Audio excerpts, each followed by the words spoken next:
네, 안녕하세요. 저는 양정화 작가이고요. 평면 작업을 위주로 작업을 하고 있고, 최근에 한 몇 년 전부터 입체 설치 작업, 조각 작업, 미디어 작업, 이렇게 다양한 매체로 확장해서 작업 전시를 진행을 하고 있습니다. 2021년에 두 번 개인전을 했거든요. 근데 또 전시가 좀 빨리 잡혀 있는 상황이었었기 때문에 전시 끝나자마자 계속 이 전시에 대해서 고민을 좀 했던 것 같아요. 작업 구상도 하고 기획도 하고 어떻게 할 건지 그렇게 준비하고 생활하면서 작업하면서 그렇게 지냈죠. 네.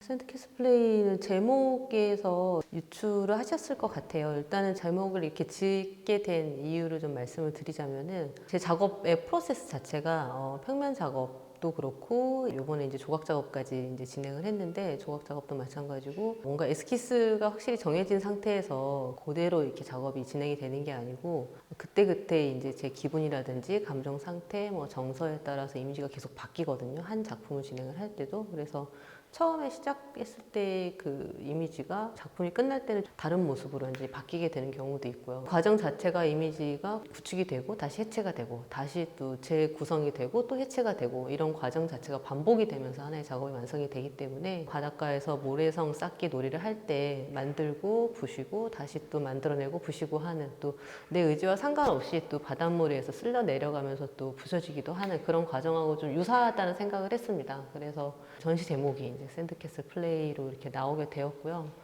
형식적인 부분들은 그런 부분들이고 이제 내용적인 부분들에 있어서는 몇 년 전부터 제가 삶과 죽음에 대한 그런 좀 숙고를 좀 계속 해오고 있어요. 어떤 계기가 좀 있었고 그래서 죽음이라고 하는 부분들을 어떻게 내가 받아들이고 대면을 하고 이해를 해볼 것인가라는 문제들을 작업에 이제 풀어본 거죠. 또 인간 불안의 가장 근본적인 큰 원인 중에 하나라고 저는 생각을 합니다. 죽음이라고 하는 게. 근데 그거는 사람이라고 하면 누구나 비켜갈 수 없는, 누구나 맞닥뜨릴 수밖에 없는 부분이기 때문에 두려워하거나 외면하거나 하지 않고 고민하면서 받아들였을 때 삶 자체를 대하는 태도도 달라질 거란 생각이 들었어요. 그래서 그런 부분들을 작업으로 좀 풀어봤고 죽음이라고 하는 게 어떤 상태가 되는 것인가 라는 생각을 조금 더 이번 전시에서는 구체적으로 풀어봤는데 그냥 내가 다른 상태, 다른 상황, 다른 사물이 되는 하나의 그런 과정이 아닐까라는 어떤 생각을 해보게 된 거죠. 평면 작업 이미지들도 그렇고 그다음에 이번에 이제 제 몸 신체를 다 석고로 캐스팅을 한 다음에 그걸 다 깎아내고 채색하고 깎아내고 이런 과정을 거쳐서 만들어낸 오브제들도 어떤 하나의 다른 제 신체가 다른 사물이 되는 그런 느낌. 작품 보시는 분들이 나뭇가지로 보이기도 하고 어떤 부분들은 또 꽃봉오리로 보이기도 하고 불꽃으로 좀 보이는 오브제들도 있고 이렇게들 이제 보시더라고요. 그래서 그런 부분들이 좀 잘 전달이 된 것 같다는 생각이 좀 들었죠. 네, 전시에.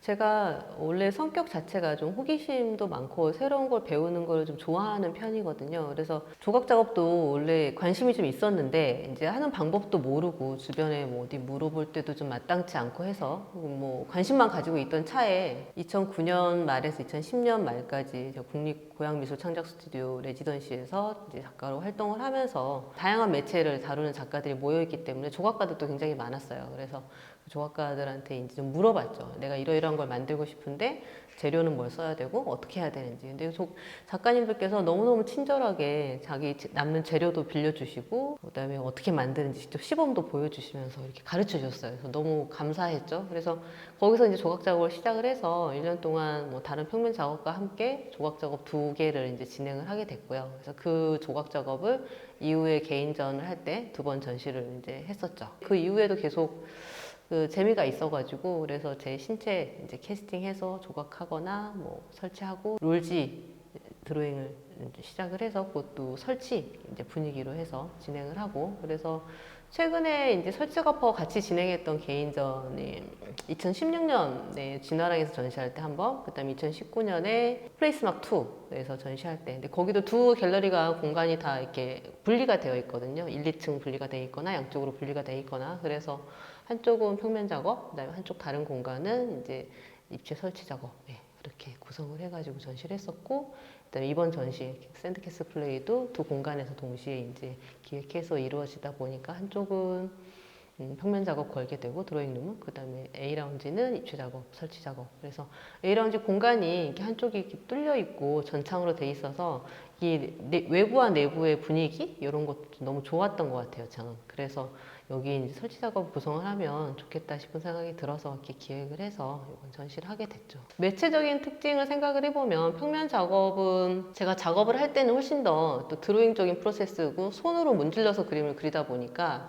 더 직접적이고 더 좀 직관적인 부분들 바로바로 드러나는 편인데 관객의 입장에서 관찰을 하게 되면 또 되게 가상으로 보이거든요. 평면의 캔버스에 표현을 한 거기 때문에 구상 작업이고 추상 작업이고 상관이 없는 문제인 것 같아요. 제가 느끼기에는. 근데 입체 작업은 훨씬 더 계획적이고 프로세스를 지켜서 해야 되는 부분들이 있지만 그걸 완성해서 관객의 입장에서 다시 한번 봤을 때는 이게 하나의 물성으로 존재를 하기 때문에 실제 공간에 위치되기 때문에 무겁게 묵직하게 다가오는 느낌이 있는 것 같더라고요. 그래서 그런 재미가 너무 저는 좋고 그래서 평면 작업하고 입체 작업을 번갈아서 계속 하게 되면은 또 그것들이 어떤 감각적인 부분이나 뭐 아이디어적인 부분들에 있어서도 이렇게 좀 순환을 하는 것 같아요. 제 사고 안에서. 그래서 서로 영향을 주고받고 하기 때문에 앞으로도 계속 그렇게 진행을 할 생각입니다. 네.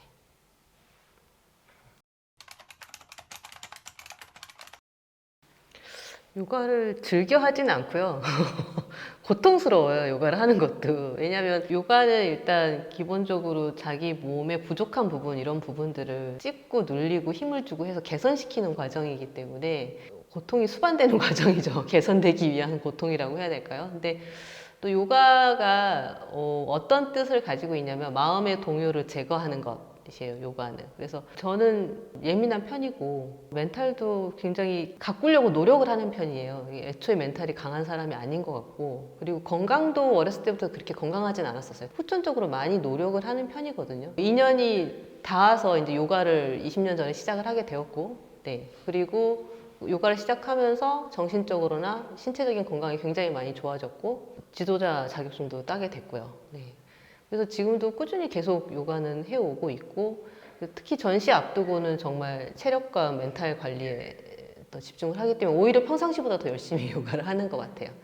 그리고 이제 요가와 작업의 어떤 접점이라든지 공통점 이런 거 좀 생각을 해보게 되면 이것도 좀 제 요번에 샌드캐슬 플레이 전시하고도 좀 연관성이 있다는 생각이 좀 들었는데요. 요가도 늘리고 자세를 고치고 하면서 개선해 나가는 과정이잖아요. 제 그림 그리는 프로세스하고도 좀 비슷한 것 같고 그 다음에 삶의 과정하고도 좀 비슷하다는 생각이 좀 들었습니다. 삶 자체도 내가 잘 가꾸고 뭔가를 구축하고 이렇게 잘 완성해 나왔다 생각하지만 어느 순간에 이것들이 무너져 내릴 때가 있죠. 인생이라고 하는 게. 그러면 또 거기서 또 최선의 것을 선택을 해서 다시 또 가꾸고 구축해 나가고 만들어 나가고 하는 과정들이 저는 평생 계속 반복이 된 것 같다는 생각이 들거든요. 그래서 그런 부분들하고도 좀 연결점이 있는 것 같다라는 생각이 좀 들었었죠. 네.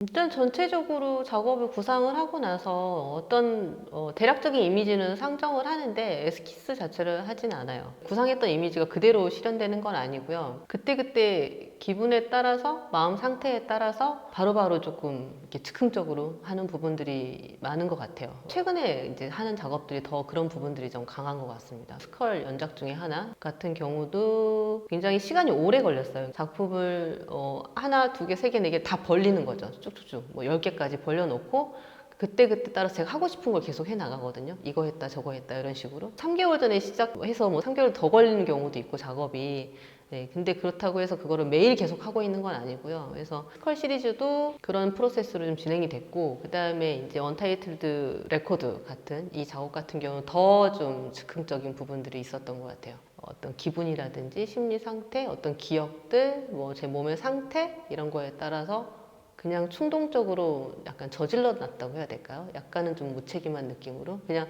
저를 믿고 좀 내맡겨 놓는 거죠. 예. 그리고 스케일이 훨씬 이거는 140에 10m 스케일인데 스케일이 크다 보니까 온 몸을 쓸 수밖에 없거든요. 그래서 바닥에 쫙 작업실을 깔아놓고 이렇게 양손으로 문지르기도 하고 제 신체가 닿는 어떤 스케일 자체를 다 이용을 해가지고 이제 드로잉을 진행을 한 거기 때문에 조금 또 더 재밌고 시원시원한 어떤 기분이 좀 들었다고 해야 될까요? 스케일이 작은 편은 아니잖아요. 10m라고 하면은. 근데 더 크게 해야겠다는 생각이 자꾸 저는 들었거든요. 이 작업을 진행을 하면서. 이것도 별로 크다는 생각이 안 들었어요. 그래서 앞으로 조금 더 스케일을 키워서 또 작업을 진행을 하는 시리즈도 좀 요 시리즈로 진행을 하려고 하고 있습니다.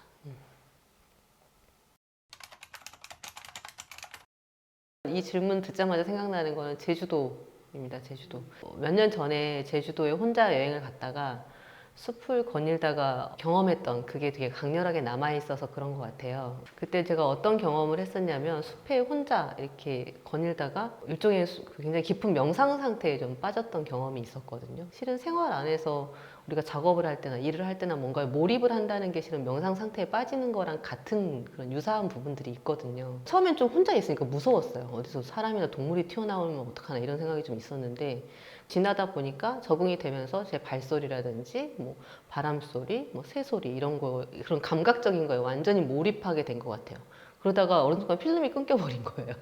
그 순간이 제가 뭐 1초였는지 0.1초였는지는 알 수는 없어요. 근데 그 순간에 어떤 느낌이었냐면은 저를 올가매고 있는 그런 거에서 다 벗어나는 완전한 자유의 상태라고 해야 될까요? 저라는 존재 자체도 사라져버린 그런 아무것도 없는 상태를 경험을 했었어요. 그래서 그때 경험이 너무 강렬했었거든요. 그래서 지금도 여행하면 제주도의 그 숲이 가장 생각이 나고, 그리고 그 이외에는 뭐 이제 외국 같은 경우는 좋은 미술관? 네.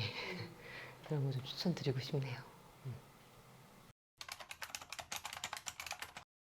사랑하는 예술가라고 했을 때는 잘 떠오르지는 않고요. 뭐 좋아하는 작업이라든지 이런 것들은 좀 있는 것 같은데, 좋아하는 작가 이렇게 했는데 사람까지는 잘 모르겠는데, 제가 가지고 있던 어떤 생각? 취향? 이런 걸 좀 바꿔놓은 작가와 전시는 좀 있거든요. 꽤 오래전인데 플라토 미술관에서 펠릭스 곤잘레스 토레스 전시를 본 적이 있어요. 제가 그 전까지는 입체 설치 작업에 대한 관심이 별로 없었거든요. 근데 그 작가에 대한 정보도 저는 아무것도 없이 그냥 보러 갔었던 거거든요. 전시가 너무 좋았어요. 너무 좋았던 이유가, 저는 이제 입체 설치 작업을 그게 관심이 좀 없었던 이유가 이제 너무 이렇게 뭔가를 애써서 만들거나 구축을 하거나 하는 이런 것들을 별로 좋아하지 않나 봐요. 좀 자연스러운 걸 최대한 좋아하는 것 같아요. 근데 이제 펠릭스 곤잘레스 토레스 그 전시 같은 경우가 저는 그렇게 보였었거든요. 그 작가의 삶이 그대로 드러나고 설치나 오브제의 성격들이 뭔가 애써서 뭔가를 만들고 억지로 뭔가 인공적으로 하지 않는 분위기인데 그냥 그대로 그냥 자연스럽게 턱 그냥 보여줬는데 그냥 온몸으로 경험하게 해주고 느끼게 해주는 그런 부분들이 좀 있었거든요. 그래서 그 이후로 설치 작업에 대한 관심이 좀 생기게 된 것 같아요. 그리고 또 하나는 제가 이태리 여행을 갔을 때 피렌체의 우피치 미술관을 이제 가게 됐거든요. 보티첼리의 그 작품들을 보고요, 깜짝 놀랐습니다. 구상 작업 별로 관심이 없었는데 그것도 그 보티첼리 작업을 보고 한여름이었거든요. 근데 진짜 온몸에 닭살처럼 소름이 쫙 돋는 거예요. 그래서 그 방을 떠날 수가 없었어요. 그 작품을 보고 이제 구상 작업에 대한 관심, 그리고 또 저의 어떤 생각 이게 좀 되게 바뀌게 됐었죠. 그래서 그렇게 두 개 정도 생각이 나네요.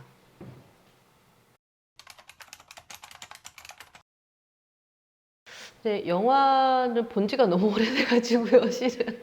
시간은 실은 2시간 뭐 여유 없겠습니까? 근데 이제 마음의 여유가 없는 것 같아요, 전시 준비를 할 때는. 그리고 제가 뭐 표현하고자 하는 그런 거에 계속 텐션을 오랫동안 유지를 해야 되기 때문에 한번 외부 활동을 하고 나면 그 텐션을 다시 잡아 나가서 유지하는데도 시간이 많이 걸리거든요, 작업실에서.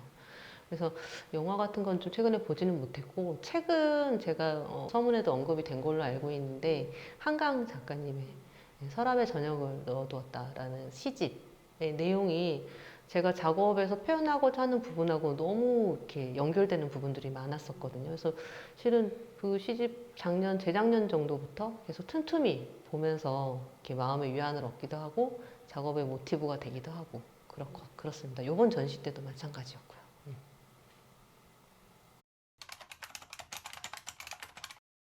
아직 전시가 끝나지 않아서인지 모르겠는데 또 지금 잡혀 있는 게 있거든요. 어떻게 보면 그 텐션이 좀 아직도 유지가 되고 있는 것 같아요. 작업에 관한 부분이. 그래서 9월에 스페이스 애프터라고 하는 곳에서 프로젝트를 이제 하나 하게 됐는데, 간단히 말씀드리면 드로잉 퍼포먼스라고 해야 될까요? 벽에 선을 긋는 건데, 제가 그냥 때때로 수시로 전시장에 가서 그때그때 저의 상태, 마음의 상태, 심리의 상태 이런 부분들을 선으로 이제 표현을 해 나가는 거죠. 그림을 그린다고 하는 게 작가의 몸에서 나오는 어떤 액션이잖아요. 제스처이고 그런 것들이 흔적으로 남는 거잖아요. 그 부분에 좀 포커스가 맞춰져서 진행이 될 것 같습니다. 그래서 그 프로젝트를 생각을 하게 된 것도 실은 이 전시 준비하면서 생긴 아이디어이기도 하고요. 그렇습니다. 제가 성격이 좀 호기심이 많고 새로운 것을 배우는 거를 좀 좋아하는 그런 성격인 것 같아요. 그래서 원래 입체 작업을 좀 관심이 있었는데 아씨 그리고 또 하나는 잠깐 기억이 잘 안 나는데 끊어야 되겠다 이거. 네.